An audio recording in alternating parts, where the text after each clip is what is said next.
مولاي صل وسلم دائما أبدا على حبيبك خير الخلق كلهم مولاي صل وسلم دائما أبدا على حبيبك خير الخلق كلهم يا نبي سلام عليك. Bismillah, as-salatu was-salam ala rasulillah. Chères sœurs, chers frères, assalamu alaikum wa rahmatullahi wa barakatuh. Heureux de vous retrouver sur Mizan TV. Donc nous poursuivons, Inch'Allah, notre aventure aux côtés du prophète sallallahu alayhi wa sallam, toujours dans cette période avant la révélation. Et cette fois-ci, nous allons voir d'autres expériences que le prophète sallallahu alayhi wa sallam a vécues avant de recevoir le message. Nous avons vu dans la chronique précédente quel rôle ou quelle fonction jouait l'épreuve de la mort, cette expérience de l'ouverture de la poitrine ou ce changement de situation qu'il a vécu durant son enfance.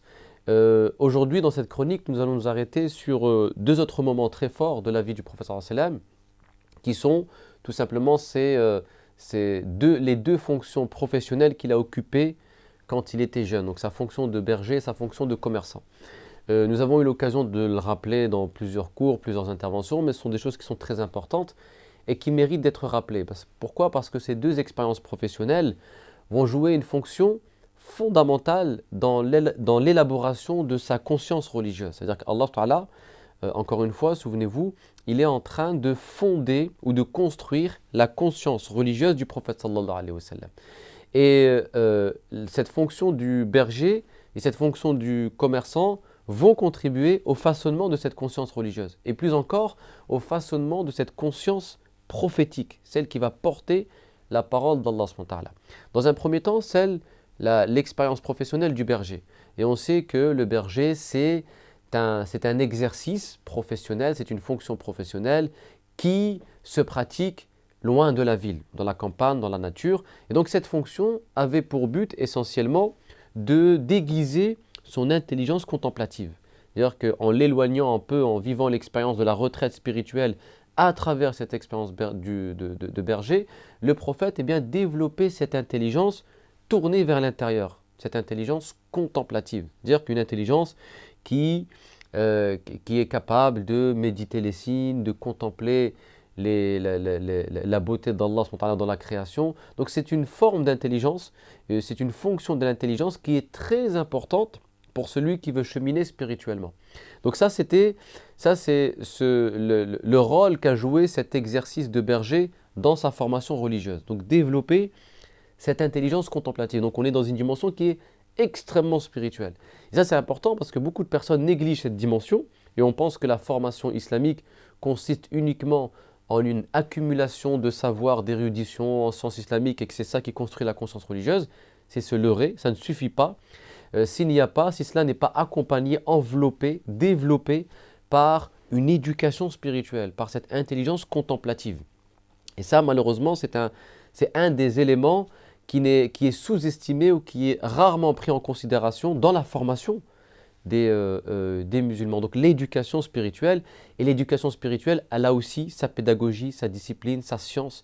C'est pas des choses qu'on fait comme ça de manière...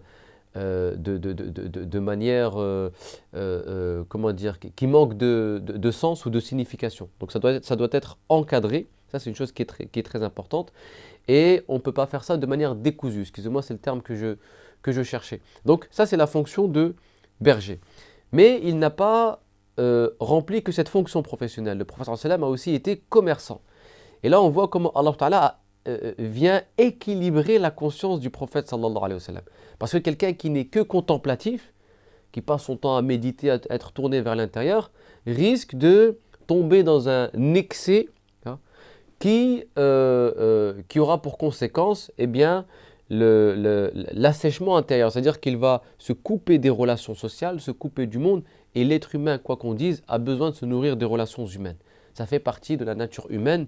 L'être humain est par nature sociable. Et donc quelqu'un qui, sous prétexte de dévotion, eh bien, s'enferme dans une retraite spirituelle et se coupe du monde, il se détruit spirituellement. Donc ça va faire l'effet inverse. Donc l'intelligence contemplative ne suffit pas. Donc Allah va équilibrer cette intelligence contemplative par une intelligence pratique, c'est-à-dire tournée vers la vie, vers les choses de la vie. Et cette intelligence pratique, il va l'acquérir grâce au commerce. Parce qu'il n'y a pas mieux que le commerce pour vous mettre au contact de la dunya, pour vous mettre au contact de la vie. Parce que c'est là, c'est le lieu où on rencontre les gens, c'est le lieu où on est confronté aux différents tempéraments des êtres humains, c'est le lieu où on est confronté, où on est amené plutôt à apprécier le spectacle des différents caractères de l'homme. Et donc on s'enrichit de ce spectacle-là. Et donc c'est pourquoi Allah a créé cet équilibre, ce juste milieu entre l'intelligence contemplative et l'intelligence pratique.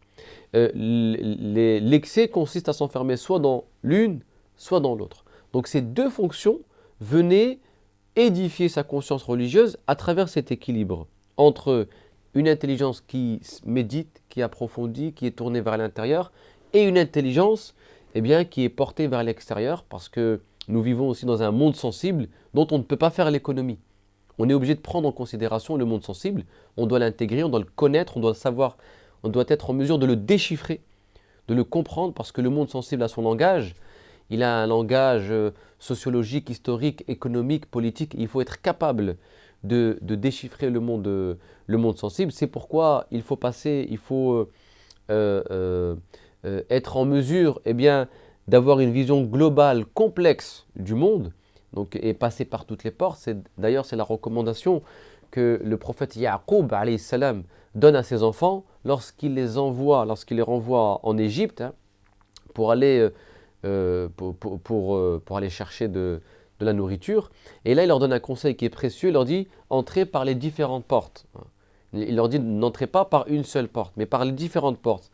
Symboliquement, qu'est-ce que cela signifie? C'est-à-dire qu'une société, on essaie de l'embrasser en passant par tous les domaines qui l'englobent. Donc les différentes portes, c'est la porte, symboliquement la porte de l'histoire, de la sociologie, de l'économie, de la philosophie, et ne pas tous s'enfermer dans la même porte, c'est-à-dire là aujourd'hui, les musulmans veulent tous faire sciences islamiques, et on pense que les sciences islamiques vont résoudre tous les défis ou les enjeux contemporains. Donc on doit être capable d'être présent à chaque porte de la société. Et c'est le conseil que donne Ya'qub à ses propres enfants. Il faut être présent à chaque porte. Il nous faut des gens dans la porte de l'économie, il nous faut des gens dans la porte de la philosophie, des gens dans la porte de l'histoire, et c'est comme ça qu'ensemble on développe une vision globale et qu'on est en mesure d'apporter quelque chose de positif à une société. Si on passe que par une seule porte, on développe une vision étriquée, étroite et limitée du monde ou de la société dans laquelle nous vivons. Donc ces deux fonctions, berger et commerçant, apporter cet équilibre à la conscience du prophète sallallahu alayhi wa sallam. Après cela, le prophète, notamment dans son rôle de commerçant, va faire la rencontre d'une femme très connue dans l'histoire de l'islam, Khadija bint Khuwaylid, le prophète va épouser cette femme, donc je passe tous les détails. Mais ce qui est important ici, c'est que Allah a fait en sorte que le prophète se marie avant de recevoir la révélation. Et ça, c'est un détail qui est très important. C'est-à-dire ça participer de l'équilibre spirituel du prophète sallallahu alayhi wa sallam. Le fait de se marier, c'était un moment déterminant dans son aventure prophétique. C'est-à-dire qu'il faut d'abord trouver son équilibre sur tous les plans, spirituel, physique, matériel. Et une fois que tu as cet équilibre-là, tu es en mesure de parler d'harmonie, d'être témoin de l'harmonie.